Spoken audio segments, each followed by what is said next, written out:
to this lecture. And just to say that for those architects in the room, there is a continuing education credit for this lecture, and at least one architect has been signed already, so that will be available at the end of the lecture. And then also, you may have seen our eye chart opticians test poster outside. And I just wanted to mention that the next lecture is on the 13th of October. It's an artist by the name of Dan Graham, who is very well known. And that lecture is actually being held at the Center for the Arts. The room number is 112. And there will be an e-card notification for friends and alumni and students and faculty. But just to remind you that that's on the 13th of October, and it's at the Center for the Arts, not in this room.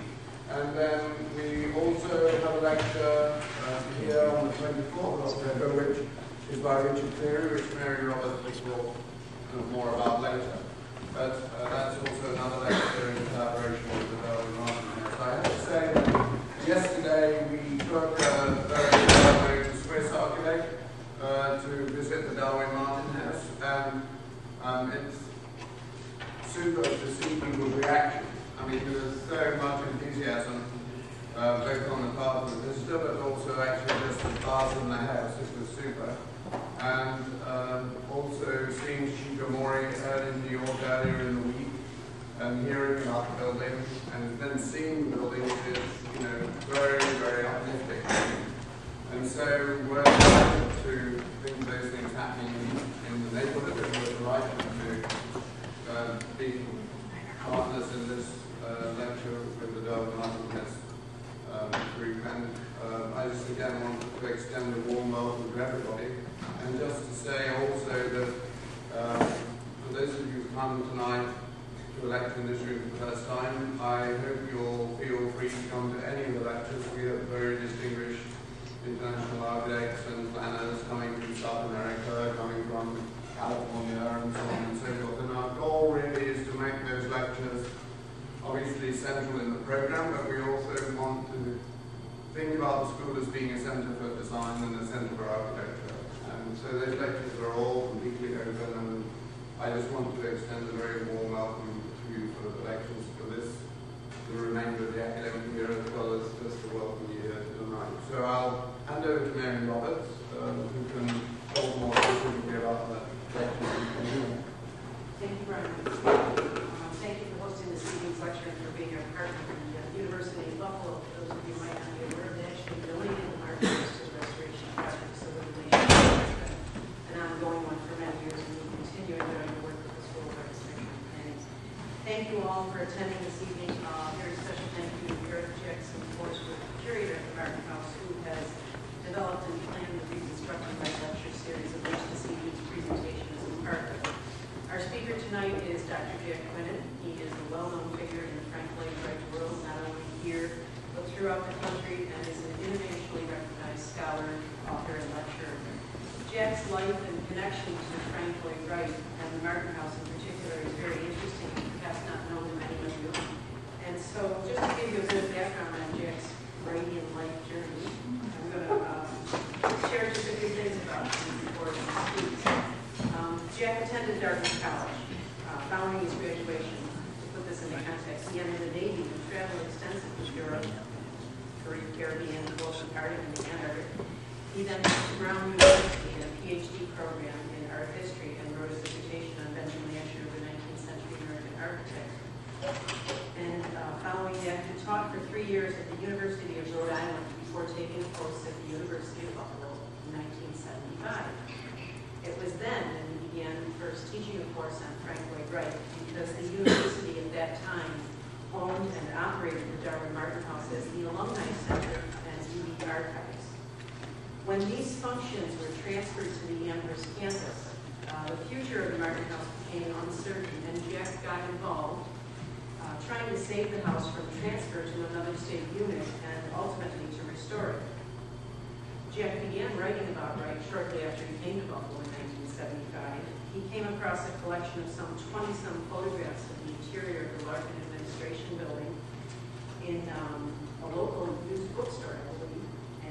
since the building had been demolished, he was interested in finding out more about it, and he began interviewing people in the region, particularly former Larkin employees and descendants of John Larkin. His book, Frank Lloyd Wright's Larkin Building, Myth and Fact, published in 1987, was the result of that interest in research. At one point in time, Jack actually lived in the Larkin house for a year, so he has a strong connection to the buildings. That's a little out of context chronologically. I was going to talk about 1980. He actually met Darwin Jr., who told Jack, this is an interesting part of the story of Jack's connection, that Darwin Jr. was writing a book about his father based on a large collection of letters that he owned. Unfortunately, Martin died within a year, and Jack began pursuing those letters. And he raised $50,000 in order to bid for them at an auction on behalf of the archives, but eventually lost out to a dealer. He then sought out Paul Hanna, another Frank Lloyd Wright client and professor at Stanford, I shouldn't say another, a Wright client and professor at Stanford, who also wanted the papers and had some additional monies. They pooled their monies, negotiated a sale from the dealer. At that point in time, roughly 1,000 letters were Xeroxed and divided among Stanford and the University of Buffalo. These materials were very important, really a treasure trove of history in the Martin family, making the archives, the collection of the university archives pertaining to the design and construction of the building, so extensive that it quite possibly is the best documented building of its kind in the world.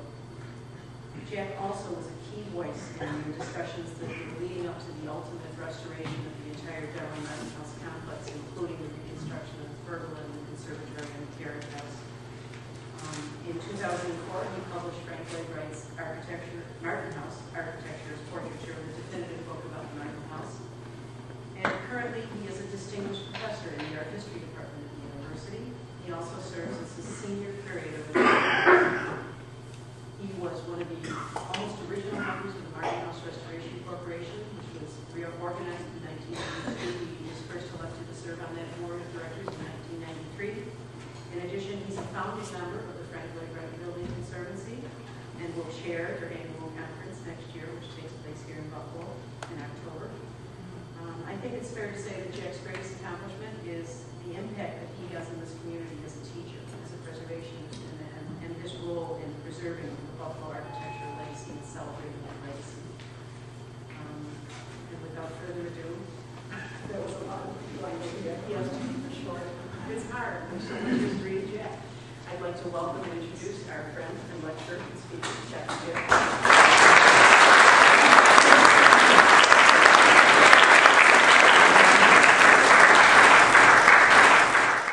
Scary when somebody knows more about you than you do. Where'd you get all that, Mary? Where'd you get all that information? Well, before I start, I know largely this group is Martin House related, but I know there are also a number of people here from the School of Architecture, and I know that it isn't customary to dedicate a lecture at UB to someone, but I want to do that for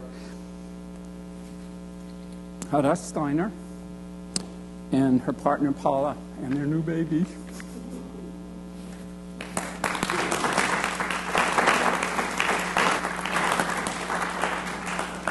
I wish she could be here, but maybe she wouldn't. Anyway, with the opening of the Frank Lloyd Wright Archives in Scottsdale, Arizona in 1980, by the way, archives that contain 22,000 drawings and 198,000 documents, opened some 21 years after Wright's death, there occurred an unprecedented outpouring of scholarship. It culminated, I think, with the Frank Lloyd Wright Architect Show at the Museum of Modern Art in 1994 in New York, and also in Neil Levine's book, The Architecture of Frank Lloyd Wright of 1996, followed by Robert McCarter's Frank Lloyd Wright in 1999. Robert spoke in this series last year. And Julia Meach and Julie Sloan's respective books, Frank Lloyd Wright and the Art of Japan, and Light Screens, The Leaded Glass of Frank Lloyd Wright. All of these are enormous books. And that was the big outpouring. Plus, there were lots of biographies and individual building studies and so forth. But around the year 2000, roughly, this all began to wane. Younger scholars turned away from famous white guys and started pursuing new theory, structuralism, post-structuralism, post-colonialism, the various theoretical endeavors that have emerged in the past 30 or so years, including phenomenology. Well, for me, it was like having the ground shift under my feet, having spent so much time on Wright. So I wondered what to do, and recently I have turned to the study of phenomenology, which is a philosophy that was first articulated by Edmund Husserl in Germany between about 1900 and 1910, and then was picked up sequentially by Martin Heidegger and Maurice Merleau-Ponty in France. It's a philosophy that has to do with direct experience of, as they say, translated from German, of being in the world, rather than merely looking at it objectively. And after all, architecture is nothing if not experiential.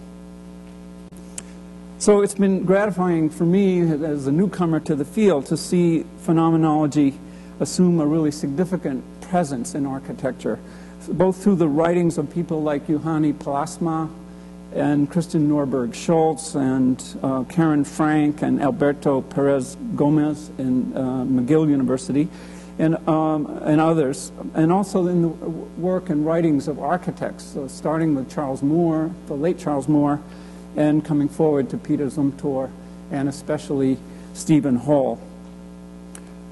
But you may be wondering why the Architectural Promenade, or Promenade Architecturale, as Le Corbusier called it, and why Frank Lloyd Wright and Le Corbusier.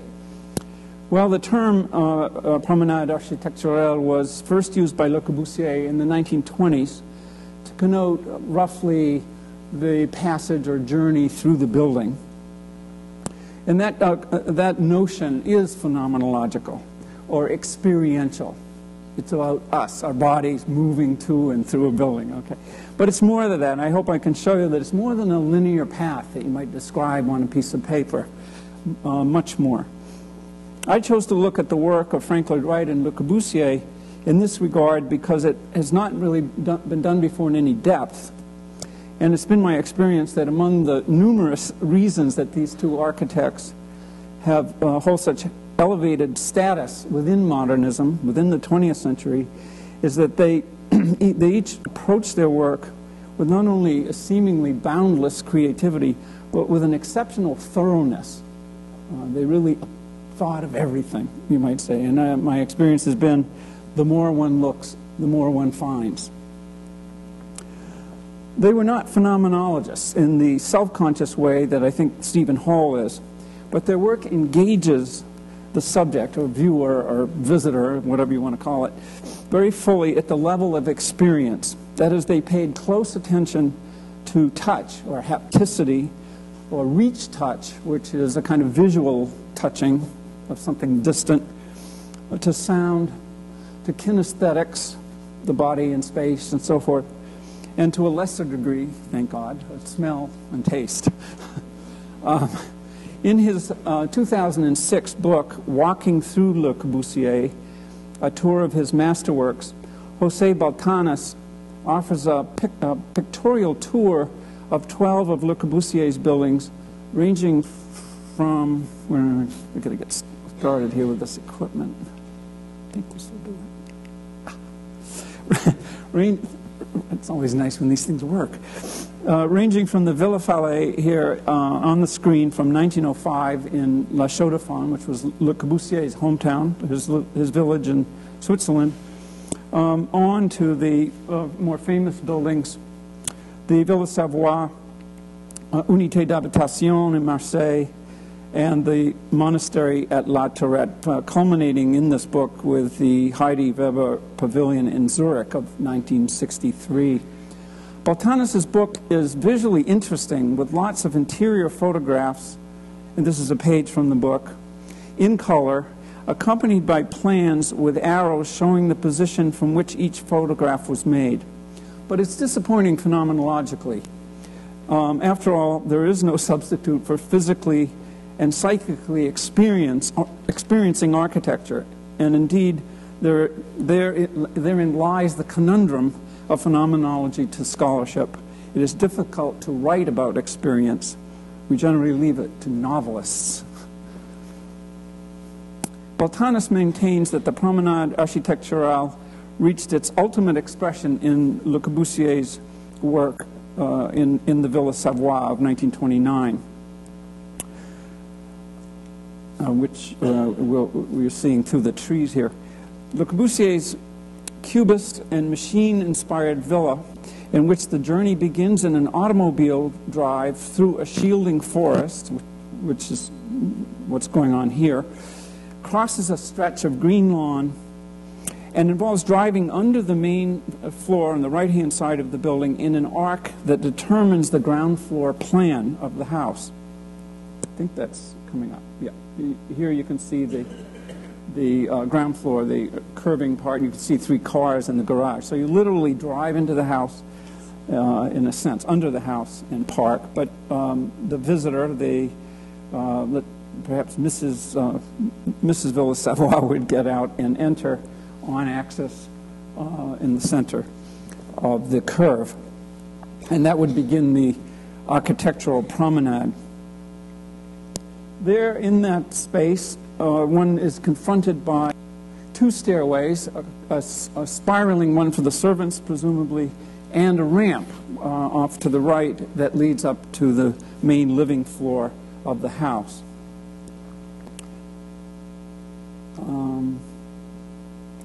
The Villa Savoye is generally understood and interpreted in terms of the machine-like ship images that occur. There's diagrammatic views of the house and the path promenade. But to the machine, the house is generally interpreted in terms of machine-like ship references, such as you see here. This is the Villa Savoye on the left, and obviously a ship with a gangway on the right. And these kinds of images and interpretations are reinforced by Le Corbusier's own manifesto vers une architecture, or towards a new architecture, that you see in the original cover here, and some interior plates, where he's promoting a modern architecture based on the new inventions of steamships and planes and whatnot. And also, of course, his famous statement, "The house is a machine for living in," certainly enhances that popular notion of or interpretation of the Villa Savoye. Little attention in discussions of the villa has been paid to Le Corbusier's interest in and enthusiasm for Arab culture. Le Corbusier first encountered the Muslim world in his voyage to the Orient in 1910, when he was 23 years old, when he visited, toured, sketched, and eventually wrote about Istanbul. Here we are. This is the map of the voyage, actually a foot voyage. Istanbul, Bursa, Adrianople, and Rodosto, all in northeastern Turkey. A taste, you might say, of the Arab world. Then back to La Chaux-de-Fonds, his home, and in 1917 he moves to Paris permanently for the rest of his career. It's virtually certain, I feel, that once he got to Paris, he would have begun to develop a growing awareness of Algeria, the North African country that France had colonized in, I'm a little behind here, had colonized in 1832, and which subsequently became a source of fascination and reverie for French artists and writers throughout the 19th and into the 20th century. This is a Renoir based in Algiers, and perhaps better known as Eugène Delacroix's Femme d'Alger painting. It's just a hint of that a French passion for the North African country.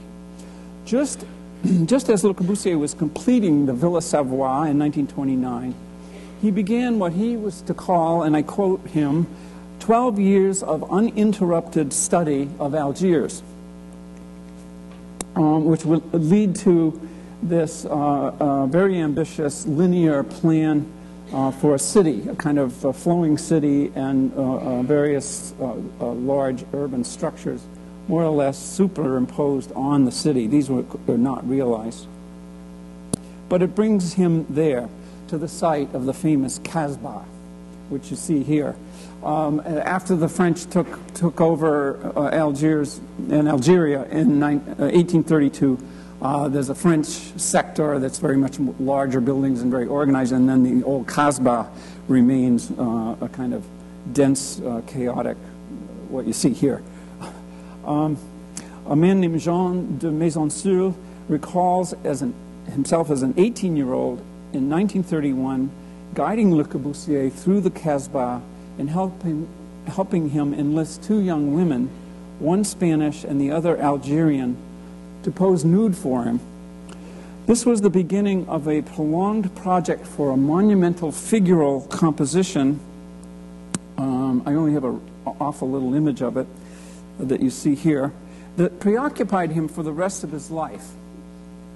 I mention this because he called it Femme de la Kasbah, which is an homage to Delacroix's Femme d'Alger. So I'm trying to connect that notion of the interest in Algeria, probably going well back into his early experience in Paris. Le Corbusier wrote this, and I quote, "Arab architecture provides us with a valuable lesson. It is appreciated more on the move, on foot, by walking and moving around. One can see how the architect's ordering devices unfurl. The principle is opposed to Baroque architecture, which is conceived on paper, around a fixed theoretical point. I prefer the teachings of Arab architecture." Le Corbusier. So, through the lens of Le Corbusier's interest in Arab culture, the Villa Savoye, which you see fully here, can be interpreted, I think, in an entirely different way. Insight into the nature of North African Arab culture, and I'm kind of sliding over to Egypt here, can be found in the writings of the Egyptian architect Hassan Fathi, who was charged with creating the town of New Gourna, which you see here, his plan for New Gourna, for the displaced people of Old Gourna in Egypt. They were tomb robbers, and the government wanted to get them away from the tombs. So Fathi was charged with making this town. But I bring it up here because his description of this community, old or new, is as follows, informative. The original city of Gourna, 7,000 people, was, and I quote, "a complex network of blood and marital relations. This, together with their customs and taboos, their friendships and their disputes, a social organization delicately balanced, intimately integrated into the topography, to every wall and beam of the village." Fathi found the village to be divided into 5 tribes within 4 district zones on the hillside, with every tribe specifically separated into badanas, or family groupings, each led by a patriarch. Sounds a little like Afghanistan. For the New Gourna plan, he divided the city into 4 quarters, each one for one of the main tribal groupings. The broad streets were for major traffic routes. The streets among the badanas were made deliberately narrow, 6 meters, to provide shade and a feeling of intimacy, and included many corners and bends so as to discourage strangers from entering. I think it's fair here to assume that the density and complexity and nature of Algiers stem from similar social customs and practices. What then would Le Corbusier have encountered in the Kasbah, and how might it be reflected in the Villa Savoye? Well, first, Arab dwellings in much of North Africa tend to be courtyard houses. Here's one on the left with the Villa Savoye on the right. That is, courtyard houses closed off from the street and 2 or 3 stories tall. They're zoned in such a way that the principal social spaces are the sites of gatherings of men. Women were expected to stay out of sight on such occasions. In fact, women did not have the freedom to walk in the streets. Well, here, I didn't anticipate this, but here's several plans of one Arab house on the left and the main floor plan of the, I hope this works. Oh.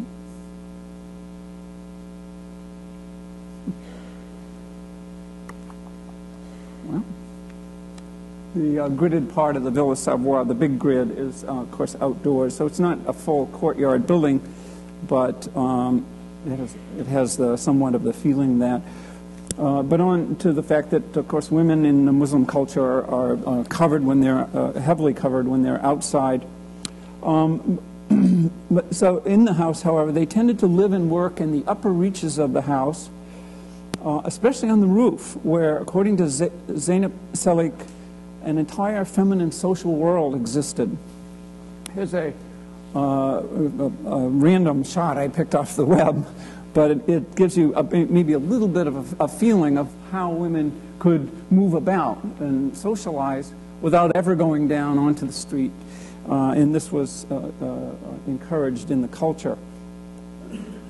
It was customary in this culture, in these houses, to have a water pool or fountain. I'm loading the case here with the Alhambra, but in the Court of the Lions, you can see a bubbler in the center.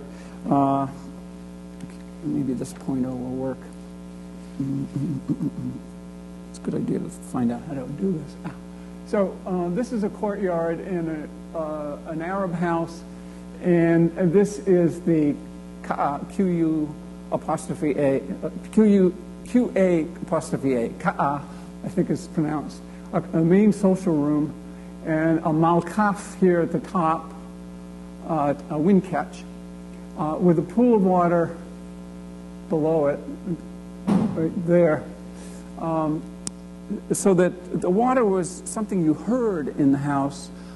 You could dip your hands, you could wash in it, I guess, and at the same time it helped with the wind from the malkaf to cool the house. So it was a very important feature in Arab life, in all Arab houses. Beyond the walls of the house, the streets were narrow and labyrinthine, as you see here. On the right on my screen. What I can convey, however, are the smells and colors and sounds of the Kasbah, particularly the mezouin calling people to prayer 5 times a day, which is characteristic of the culture. Except for its whiteness, the Villa Savoye does not much resemble the houses of the Kasbah. It's Cartesian, it's gridded, it employs modern materials and cubist ideas.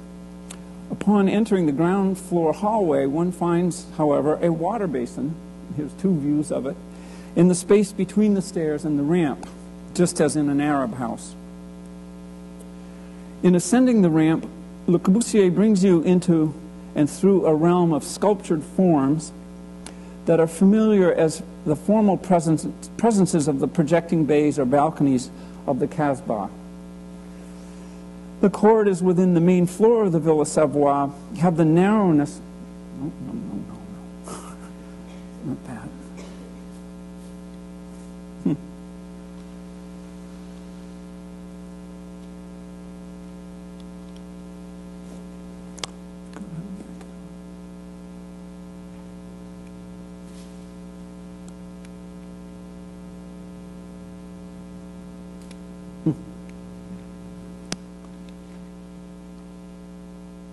Some tech support here. Can I back that up?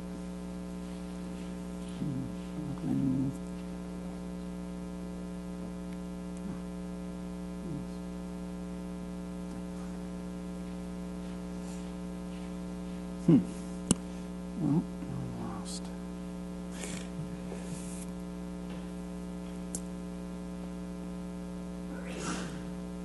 Well, apparently something's missing that I thought would be here. it'll probably turn up when I don't want it to. At any rate, the narrowness of the upper floor corridors in the Villa Savoye is somewhat reminiscent of the streets of the Kasbah. It's a stretch, I know. And you could also say that the whiteness and the isolation of the Villa Savoye upon its pilotis has some of the exclusionary feeling of an Arab house. Such speculations, however, do not help us to understand what Le Corbusier meant by Arab, and I quote him again, Arab architecture's valuable lesson. It is appreciated on the move, on foot, by walking and moving around. That's how one can see the architecture's ordering devices unfurl. Here are two specifically experiential differences between Arab and Western culture. The costumes, I think, are important. First of all, the characteristics of Arab dress, the burnous that you see on the left, is a long, loose-fitting, robe-like garment designed for a combination of modesty, sun protection, cooling the body, and to allow a freedom of movement quite unlike the sort of modern Western dress that Le Corbusier himself favored, as you see him on the right. Close-fitting, apparently even perhaps tailored to his body, revealing his body. He liked to say, "Je suis un type boxeur." I'm kind of a boxer. I mean, so the pictures in him skipping rope in some of his drawings, or some figures. He believed in working out, in short. And if you look closely, you can see that his hair is slicked back in the 1920s fashion. So there's a huge difference here, which I think is associatable with the other feature, the ramp. The ramp, which has, I think, its deepest history in the Arab world. That is, in the ziggurats of Ur and Warqa and Khafajeh in Iraq from the second millennium BCE, and the ramps that were used to build the pyramids in Egypt. Here, the Great Pyramids with diagrammatic speculations by archaeologists as to how they were constructed, and it's all about ramps. And I could show you something similar from Mesopotamia or Iraq. It's a deep part of the culture. Many of the streets and alleys of the Kasbah are ramp-like.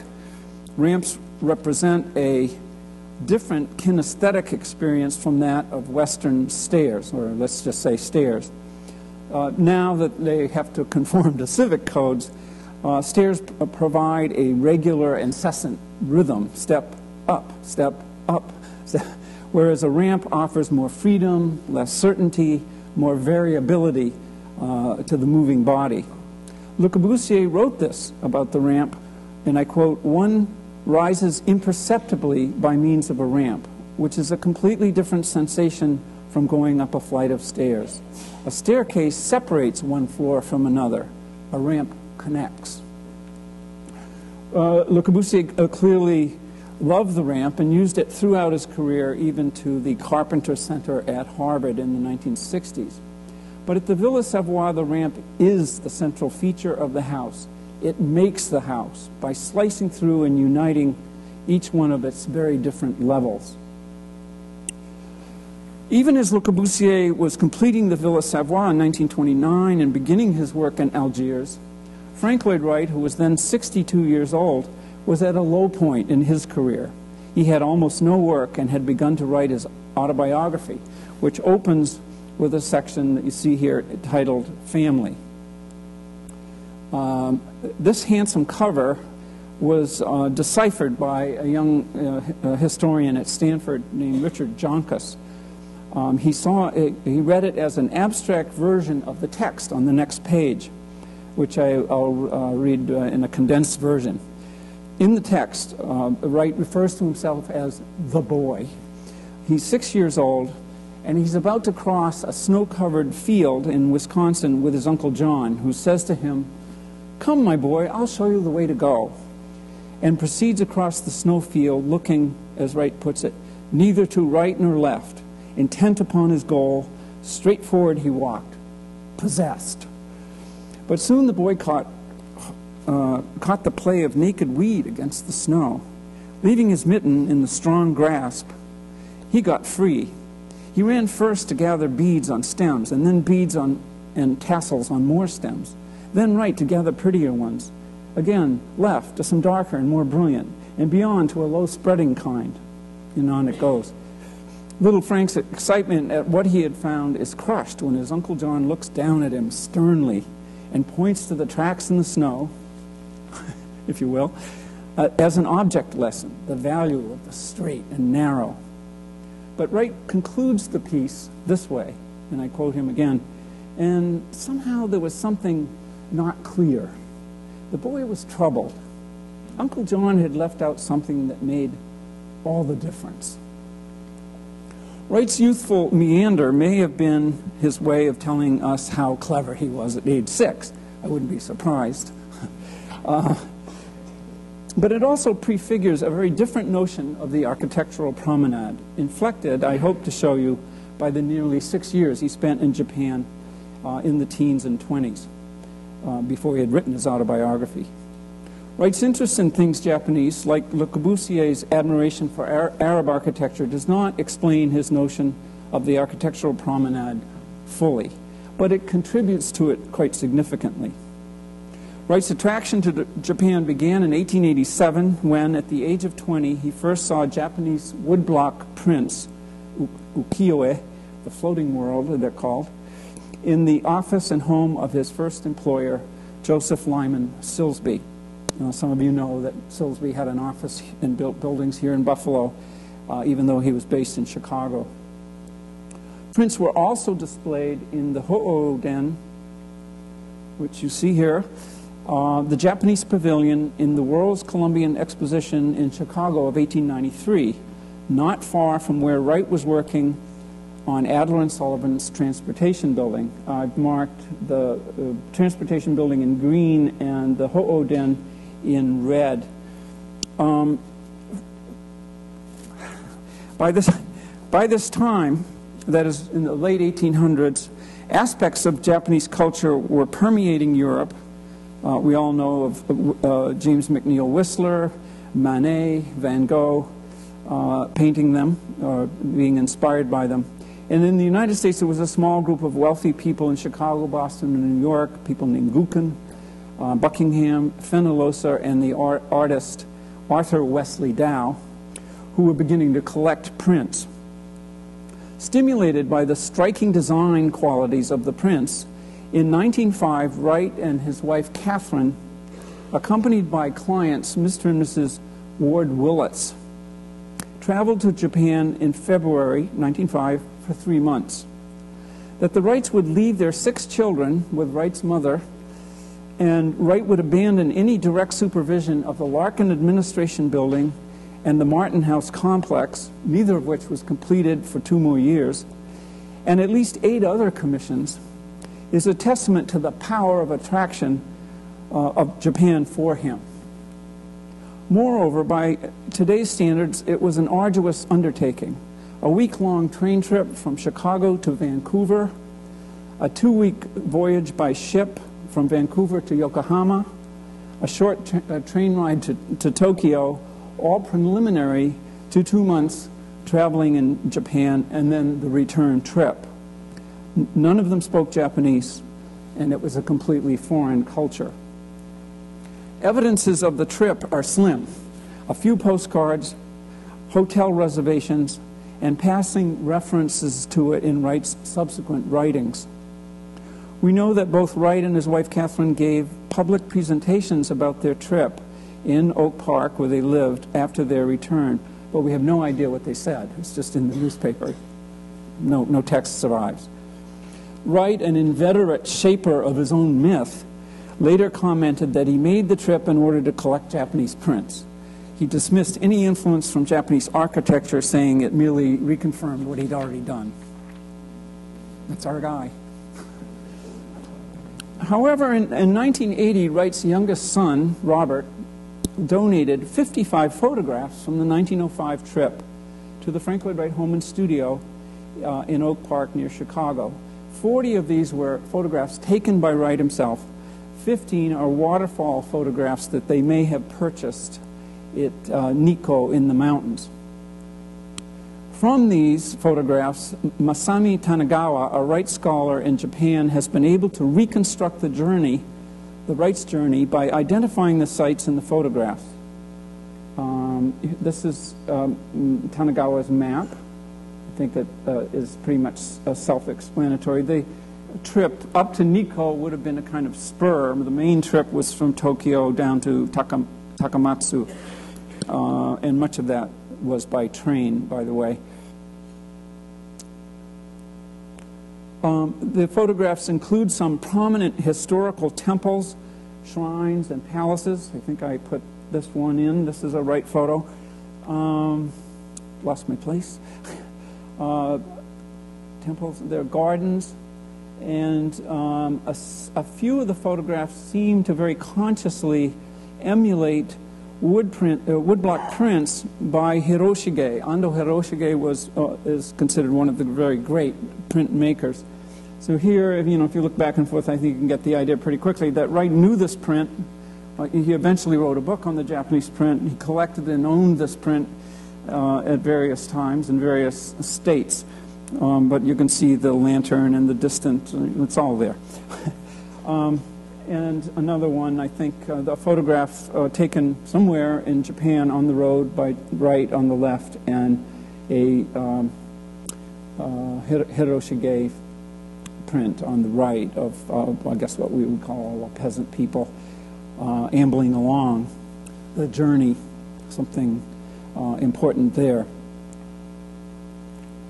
We also can map the Tokaido Road on the left with each of Hiroshige's print stations and look over at the map of Wright's trip, I should say the Wright's trip, and where the red dot is on the left is Tokyo. So he or they essentially followed the Tokaido Road. Maybe that was the only way to go, but it certainly suggests a deliberate effort to follow the path of Hiroshige. But the real question is, what did Wright see and absorb from his 2-month experience in Japan? Other than the photographs, we have nothing. So I'm kind of using that blank to interpolate, I hope in a convincing way. Japan was forcibly opened to the West by Admiral Perry in 1853 and began to modernize during the Meiji Restoration, the restoration of the emperor in the 1860s. But the old ways were strong, and in 1905, when Wright was there, it was a far cry from the Japan of today, I'm sure. Tokyo appears modern. Here's a 1905 photograph. It appears modern there, of course. Lots of wires. But villages certainly look as medieval as they could in other parts of the islands. Did the Wrights have a guide? Did they have an interpreter? Did they see a no play or a kabuki theater? Did they have any contacts in Japan? Did they visit or dine a Japanese family at their home? I ask these questions because Japan in 1905, or maybe I should say the Japanese in 1905, had a fundamentally different way of experiencing the world from the West. This is immediately evident when one of the woodblock prints, my favorite, Sudden Rain at Ohashi Bridge by, of course, Hiroshige, is compared to a Western painting in which the Albertian perspective system is used. Note how this system brings precise order and clarity to the positioning of everything, but it's all based on a single vanishing point. And I'll come back to this idea, if I remember it, that a vanishing point is, after all, the end. And we'll see about that. So there's that comparison, but we could also look at that was a Renaissance painting. We can look at a Baroque painting by Jacob Ruysdael, one of his wonderful landscapes, in which the Dutch artist's interest here is in the freezing of the moment, so that water droplets, if you got close enough, would be visible with light passing through them in a way that would seem to even transcend the possibilities of mere paint. The Japanese artist, like Hiroshige, on the other hand, is interested in essences. And indeed, so are phenomenologists. In this case, it's the essence of a bridge, which bridges the picture. The essence of water, which is falling in a heavy rain on a large sheet of water.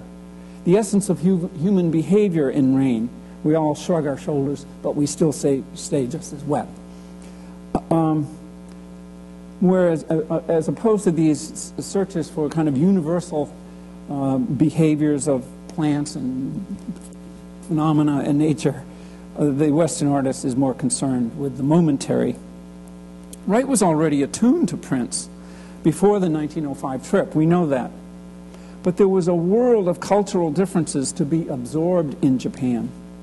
The Chicago from which the Wrights and the Willitzes journeyed in 1905 was the fastest growing city in the United States, and it was a city of innovative systems and business practices, such as Sears Roebuck and Montgomery Ward's lines of catalog sales, the Armour and Swift companies applying assembly line methods to the butchering of beef and hogs, of Mr. Pullman with his small town built around the production of railroad cars and refrigerated cars to move goods to the east, or Mr. McCormick with his reaper, producing reapers that would then, of course, till the fields of the American Midwest.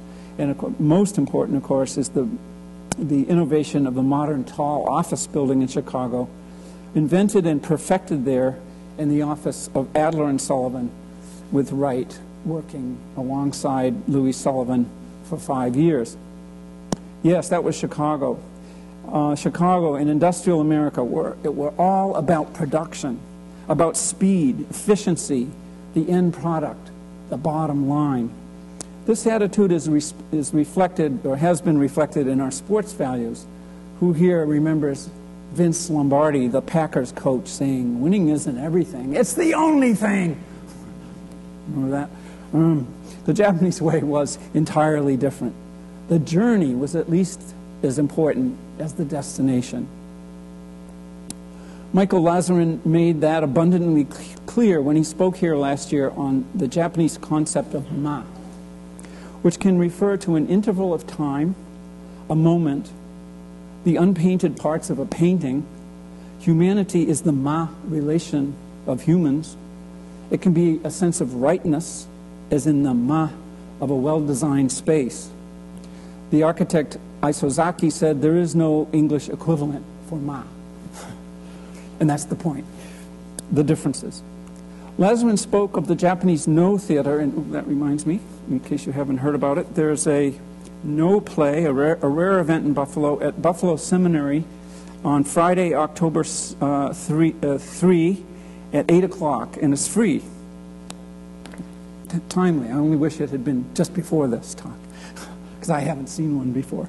At any rate, Michael Lazarin spoke about No theaters. Here we go. A couple of diagrams and a lot of captions about No theater. It's a ritualized play. No theater includes ritualized plays that date back to the before the 13th century in Japanese culture. The theater is designed so that the audience sees three main entities. The mirror room to the left, it's number 26 on the plan. The mirror room is where the actor is seen preparing by the audience. The ramp, or hashigakari, leads to the stage. That's number 2 on the plan and on the rendering. And this is where the actor begins to undergo the transformation from the mundane to the spiritual world. And the stage, and finally the stage itself, where the play unfolds. The audience then watches the actor pass through a transformation or a passage through time in the mirror room and along the ramp, and hence the journey is an essential ingredient of the play. How different that is from the Western form, where actors so often burst onto the stage fully armed from the wings. Wright may or may not have seen a no play, but we know from his photographs that he visited a number of temples and gardens. Zen Buddhist temples often have a tea house based on the idea of a reconstruction of a hermit's cottage where the ceremony of tea has been held since the 15th century. The tea house is surrounded by a roji, that is a garden of paths, lanterns, and gravel. The Buddhist monks evolved the tea ceremony to cleanse the mind and evoke inner peace. Maurice Savoye, a French architect interested in phenomenology who lived in Japan in the 1960s, wrote about the Jikoin temple in Nara as follows, and I quote, "I learned the importance of the access path to the temple. The visual spectacle is literally staged along an itinerary composed in sequences, successive thresholds corresponding to changes of direction at which impediments force one to step down or step up or lower the head." These paths and environments were intensely experiential. Your entire body and mind were engaged in the events of the journey. The arare, A-R-A-R-E, the arare pavements leading to the temples consist of squarish stones set in the ground in a sort of checkerboard pattern designed to slow down the person walking. And they lead to tobi-ishi, flying stones, in roji, the dewy path, where each step must be taken even more slowly and carefully. The accoutrements of the garden were symbolic. Sand represented the sea, stones stood for heaven, earth. The stones stood for heaven, earth, man, family. Waterfalls presented a unique sound and represented the body of Akala, a Buddhist deity. Islands and bridges were always present. Savoye, the French guy, diagrammed the entrance sequence to the Jikoin temple at Nara, and I was able to find, that's his diagram, in the lower left is the entrance sequence, but I was able to find a whole sequence on the web. It's a little ironic here to be showing you something quickly that should be seen slowly with the whole self. But you can see the arare stones on the hedge on the right. I want to call your attention to the way that tree projects out, seems to extend itself out of the hedge and shades part of the path. Then we come to the first gate. You notice you have to step up, and then you have to walk a ways on rather uncomfortable stones. No heels, ladies. And then more stepping up. These gates, then here's, you see a shifting paths to the second gate. The gates then are like markers along the way, but everything is a marker. Everything is to be looked at and thought about, and slowly as one moves through the space. The back of the second gate, and then a detail of symbolic stones and lush, round, carefully trimmed hedges, and a destination with raked sand, great drawing room with its shaded porches around, and the view from there could be very relaxed there. And finally, the tea ceremony room with the tokonoma at the left, characterized by a niche and a untreated piece of structural wood on the right to set it off. This is deliberately simple and given to kind of peaceful meditation. Wright took a photograph in several photographs in 1905 that suggest interest in and awareness of the importance of the Zen journey in his thinking. This photograph by Wright, let's see, make sure I get it right. The pointed stone, which you see just to the right of the center line, a little pointed stone, is a religious object where people prayed for safety for travelers. But I think the photograph is really quite special. The nature of the trees, the twisting quality of the trees, the winding quality of the path, I should say, it all comes together rather beautifully. The other Wright photograph or photographs is this one, taken, Tanagawa was able to identify this as the garden at Korakuen in Okayama. And while Wright was shooting, I think he was using a view camera in those days, a child has darted into the range of the camera, and his mother or her mother is obviously pulling her away. Look at the tilted tree for a moment in the water, and you can see that Wright moved 10 or 15 feet to the left, across the water from the child, perhaps, and retook the shot. It's the only one he did twice, and maybe he was annoyed, but he did, in this shot, capture that interesting bridge, which zigzags across the body of water in just the way you might expect. The little 6-year-old Frank Lloyd Wright could have designed that bridge. Anyway, the question then is, how do the lessons of Japan, as we can intuit them, affect Wright's notion of the architectural promenade?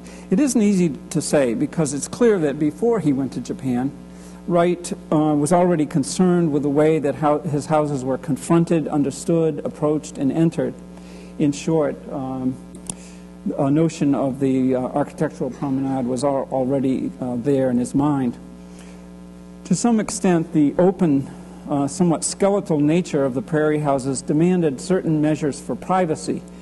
The deep-set location here of the Ward Willets house, this is the house of the people that accompanied the Wrights to Japan, a screen of trees across the yard, art glass windows, cheek wall barriers pulled out from the house, and obscure main entries, either locked in shadow or hidden behind urns, as we have the case at the Martin House.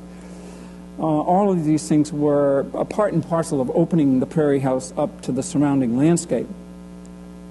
I also like to think that Wright wanted the visitor to try to grasp the house as a whole, rather as a totality, rather than to rush headlong toward a prominent main door, such as you would in this colonial Wentworth house in New Hampshire. No question where you go in there. I picked as a prime site for the architectural promenade in Wright's work his home in the desert at Taliesin West near Scottsdale, Arizona, where he had unlimited space and resources with which to operate, albeit in a wildly different context from that of Japan. When Wright began Taliesin West in 1937, the site was about 16 miles northeast of Scottsdale on a kind of mesa, that is a gently rising land moving up out of Paradise Valley toward the McDowell mountain range, which you'll see in a moment. Wright and his apprentices had to build a road several miles long through the desert terrain to the site, working without a supply of any kind of water except what they carried with them. Mrs. Wright wrote to Mrs. Martin, we have the letter in the archives here, about what the mosquitoes, the tarantulas, the Gila monsters, the rattlesnakes, and assorted other beastie things, to say nothing of the heat at night, was driving her just about out of her mind. But nevertheless, they persisted, and the road was completed. Thus, as at Le Corbusier's Villa Savoye, the procession, the architectural procession begins in an automobile, although it's all changed today. But the ride was longer, bumpier, hot, and dusty. Wright oriented the buildings roughly, maybe we should get them, roughly northwest by southeast, so that as you approach the site, the road turns from the southeast to the northwest, and Taliesin West becomes a kind of tableau against the McDowell Range. The range isn't evident here. What you're seeing, the bluish site is pretty obvious, but all those lines are washes in the desert. That is, they're dry most of the time, but when there's a heavy rain, you get one of these flash floods running through the wash. And there's a particular, I wish I could point here, but it's important. There's a major wash here that Taliesin West goes right to, and these are lesser ones over here. But what's important in terms of this discussion is the access road coming off Shea Road. The long dirt road is here, and Wright very carefully winds it around, avoiding the wash, winds it around, and then brings you across the front of Taliesin West, which is higher. It's up, the land is rising, so you see it as a kind of tableau, which I'll show you in a moment. But a key point is right here where the road divides for those going and those coming back. And lost my place. Oh yeah. See, this photograph, this early aerial photograph, eliminates all that I showed you. It's closer to the house, so we can't do that. So here's Taliesin West. This is called Maricopa Hill. This is Thompson Peak, and these are the McDowell Range back here, and you just have to take my word for it that the land is rising gradually. A car, and so I know some of you have done this, probably a lot of you, a car even today drives over to a parking lot area here, and right there, Wright erected or had erected the, hold that, I'm wrong. At least I forgot this. This is the division in the road with a natural stele or stone, found stone, erected on axis with a Thompson Peak. And if you run a line from the stele to Thompson Peak, it goes right through the breezeway that separates the Wright quarters from the working quarters at Taliesin. So everything's being thought out on a rather grander scale than the Jack Quinan Temple, but nevertheless, I think the ideas are here. This is the sort of panoramic view one would have approaching. And then you come to this giant marker, at least relative to everything else around, that essentially says to you, go that way. So it's tilted in order to make that happen. That slab or stele is right here, and it points you toward the entrance court across a kind of gravelly yard to the entrance. And I'm going to spend 1 second here making sure I don't mess up further. Okay. The important thing about the plan that's going to be especially significant in the unfolding of an architectural promenade is that Wright is using geometries here, plan geometries, long axis this way and crossing axis this way. These are pretty much self-explanatory, but here's the drafting room. This is pretty much where people dine and eat and cook food. And then there's a breezeway. And then the Wright's quarters are here. And on the other side is a kind of meeting room, and then various student or apprentice dwellings here. And then the wash comes by and sort of cuts everything off there. So the place is bracketed by this and the wash. These are utility spaces over here that I'm not supposed to look at, I guess. But the point that's important is that the rectilinear geometry that you find in the Martin House and most prairie houses is superimposed by a 30-60 triangle geometry that's carried from here right through the plan this way, and it activates the plan. It takes something that's rather rigid or static and suddenly, like my back, hurts. Anyway, on your way, whether you're in a car or on foot or on horseback, you become aware of the Arizona desert. Not just the heat, but the nastiness of it, the harshness of it. You don't walk barefoot in this context. And this is a slide converted into digital, which is unfortunately not sharp enough. But you can see big back. Okay. Oh. So I can go forward, right? Sorry about that. Desert floor.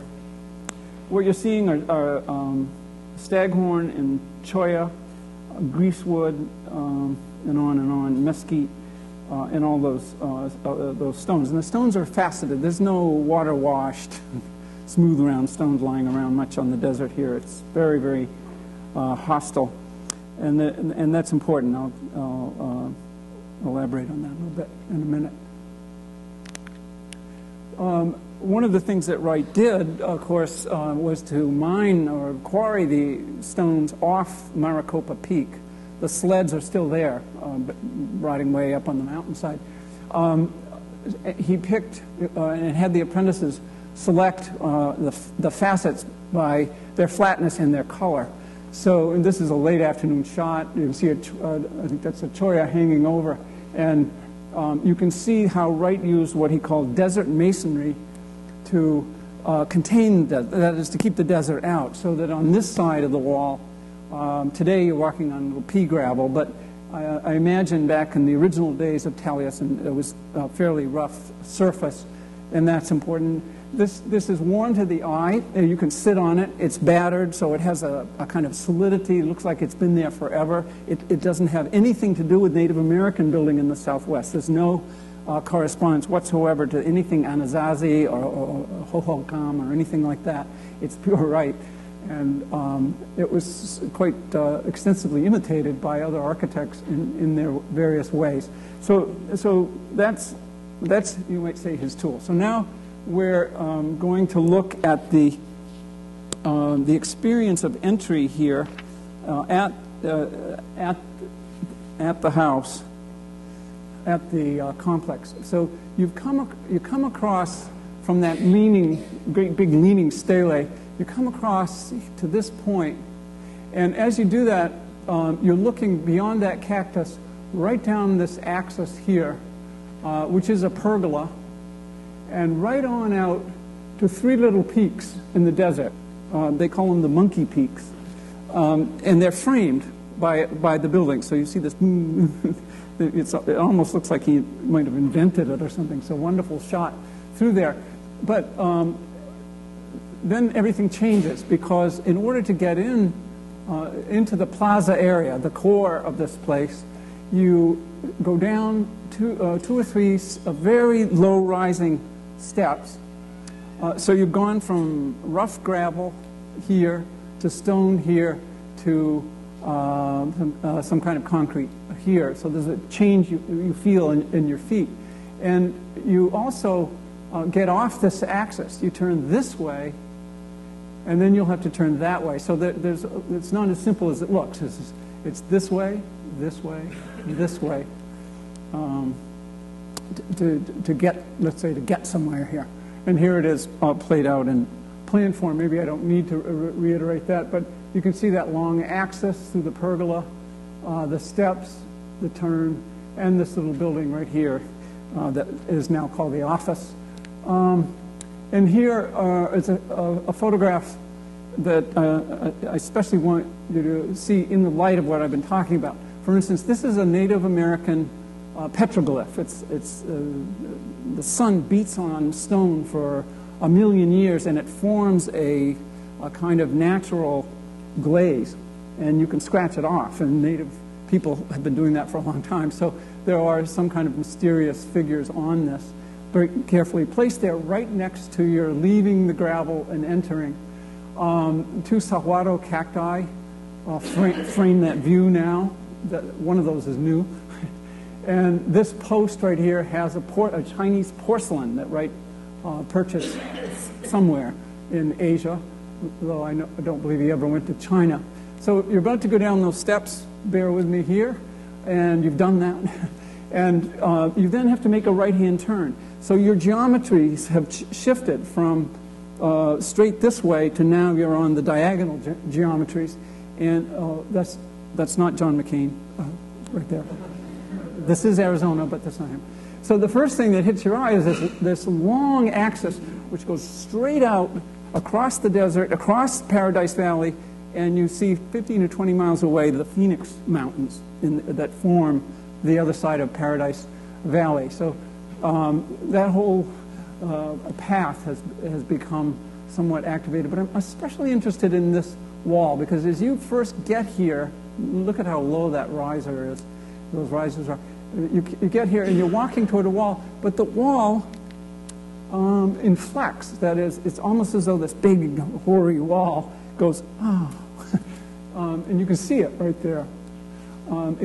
Had it been battered out toward you, it would be kind of offensive and not friendly, but the wall gives a little and opens itself so that you can then proceed into the plaza area. Now there's a number of shifts of level here because the land is rising. So beyond up that way, the land is higher, making for interesting kind of levels. But the sensation I had, and I think a lot of people share this, is in coming here and down those steps, you feel like you're walking into someone's living room. There's a very amazing sort of personal feeling to it. And ultimately, you have to make a choice. You either go out toward that vista, toward Phoenix, or you go around another petroglyph in the center of the plaza and proceed down toward the Monkey Peaks, under the pergola, to a destination that ultimately could be entering the Wright's personal living spaces. Oh, here, this got out of sequence, unfortunately. But this is the way that little office wall first confronts you as you approach and enter. Now, going down that pergola, Wright purchased this dragon somewhere probably in Japan, and it's been outfitted with gas so that it spits flame on Saturday night when everybody's supposed to go to the Wrights for a drink. They had a ritual drink on it. And then a movie. He loved movies. So about 6 feet of flame comes out of its mouth at a certain time. I don't think they do that for tourists. And then around that point where the dragon is the breezeway. So it's the great divide between the working end of Taliesin West and the living end to the left. And here you can see the view out into the desert, although with modern fumes and whatnot, it's not as nice as it should be anymore. And here it is looking back the other way, and you can see Thompson Peak up above, in line with that original stele. At the end of the long pergola, things have changed. Mrs. Wright, after Wright died, Mrs. Wright put a wall up here, so you can't see the Monkey Peaks anymore. But I wanted you to see this because he set you up with these two axes. One that seemed to go to forever, and the other goes somewhere. And of course, ultimately, it goes to where you enter Wright's quarters. And you can see that they're deep in stone. It's very cool in there in the summer. But to terminate that, he created this pool of water, always a luxury in the desert. And beyond that, there's really originally wasn't much except that dry wash. But look at the way the path sinuously goes off. There's a bridge right there over the wash. And look at this building right here. They call it the Kiva. Look at the way it sort of seems to be stepped back as though it were eroded, but not really. A kind of Wrightian play with erosion that helps to kind of give you signals. Oh, everywhere you go, if you think about it, there's something to look at and to ponder at Taliesin West, as in many Wright sites.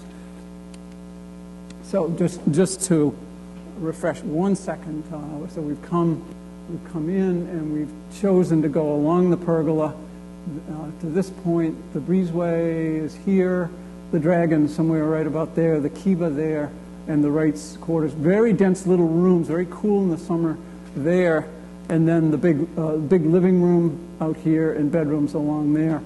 And then back here is the apprentice area again that you've already seen. Wow. Okay, to conclude, this talk has been something of an architectural promenade in and of itself. or rather two parallel promenades, in which we've seen two prominent 20th century architects, modernists, drawing ideas and inspiration from two very different cultural traditions, the Arab and the Japanese. I have no resounding conclusion. It's not about that.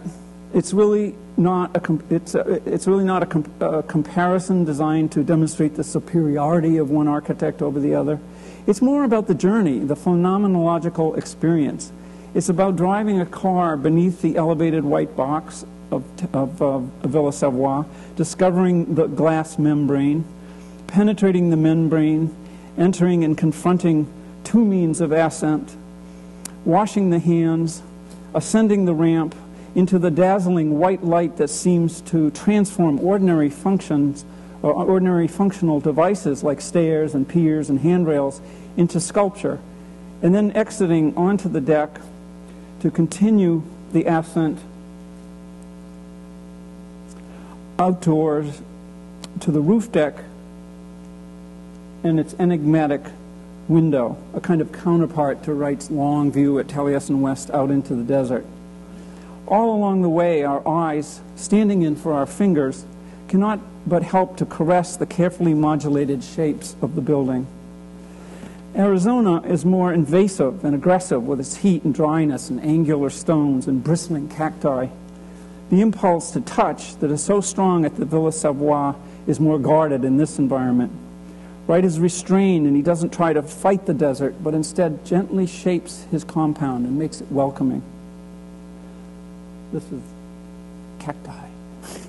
Of course, in the final analysis, we're sitting in a darkened room looking at pictures, and the true phenomenological experience can only take place at the site and in the building. So this is a call to action, and what Peter Eisenman termed in a recent lecture here, a close reading.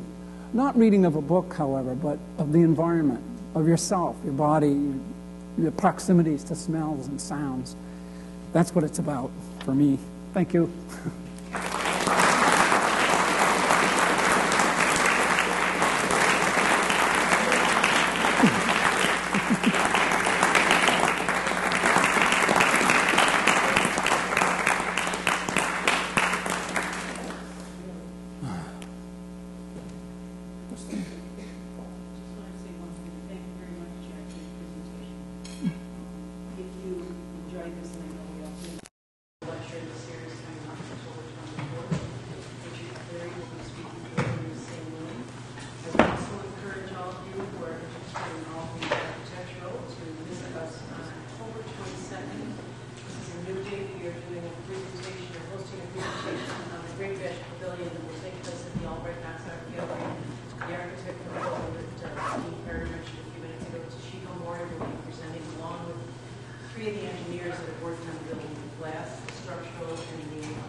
Already been, come back again, bring your son, bring your